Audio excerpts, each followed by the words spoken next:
ఇవన్నీ తీసి ఇప్పుడు చూస్తుంటే నేను చిన్నప్పుడు ఆడిన చెప్పులాట గుర్తుకొచ్చింది. కొన్ని నేను పోగొట్టగా, మరి కొన్నేమో చిన్నపిల్లలకి ఆడుకోవడానికి ఇచ్చేసాక మిగిలినవి ఇవి. ఇవి కూడా నేను జాగ్రత్త చేయలేదు, అమ్మ జాగ్రత్త పడితే ఇంత జాగ్రత్తగా ఉన్నాయి ఇవి.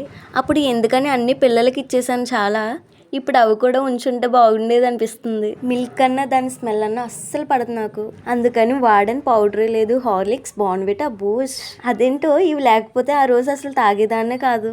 అప్పుడు నచ్చినాయి ఇప్పుడు నచ్చవు, ఇప్పుడు నచ్చినాయి అప్పుడు నచ్చలేదు.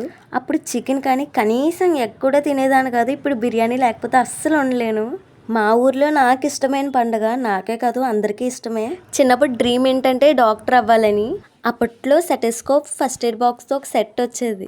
అది కొన్న తర్వాత 1 వీక్ ఉంచానేమో బాగా, తర్వాత పాటేశాను. ఇవి డాడీ కొన్నవి. అవి ఫిక్స్ చేసే సెట్ ఉంది కదా, అవి అయితే అమ్మమ్మ కొన్నవి. నాకు ఇంకా బాగా గుర్తుంది, ద్వారకా తిరుమలలో కొన్నారు. పెద్దమ్మ వాళ్ళు కొన్నవి నా దగ్గర లేవు, కానీ నాకు ఆ సెట్ గురించి గుర్తుంది. A to Z kitchen steels. నా దగ్గర పెద్దది చేప బొమ్మ ఉండేది, కాకపోతే అది మరి ఏమైందో నాకు అసలు ఐడియా లేదు. కానీ నాకు మళ్ళీ నానమ్మ ఇచ్చిందనమాట ఈ టాయ్. అమ్మాయిలకి అయితే చిన్నప్పుడు ఆడుకోవడానికి ఇన్ని ఉంటాయి, మరి అబ్బాయిలకి నాకు తెలిసి మా అన్నయ్యకి అయితే రిమోట్ కంట్రోల్ కార్ ఉండేది. ఇంకా బ్యాట్, బాల్, షటిల్ అనుకుంటా, షటిల్ కూడా ఉండేవి. అన్నీ చాలా సైలెంట్ ఉండేవాడు, నేను మాత్రం ఎప్పుడు అల్లరి చేస్తూనే ఉండేదాన్ని. అందుకేనేమో ఇంట్లో అందరూ అంటుంటారు నేను భరించడం చాలా కష్టమని. కానీ నేను లేకపోతే వాళ్ళకి టైం పాసే అవ్వదు, మొత్తం ఇల్లంతా బోరే ఉంటుంది.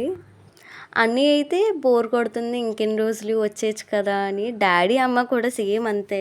అమ్మమ్మ లేని లోటు కనిపించినా నన్ను అత్తయ్యలు మామయ్యలు బాగా చూసుకోవడం వల్ల నాకు అసలు ఆ లోటే కనిపించట్లేదు. I am happy when these people around me. Thanks for watching. Please do like, share and subscribe to my channel.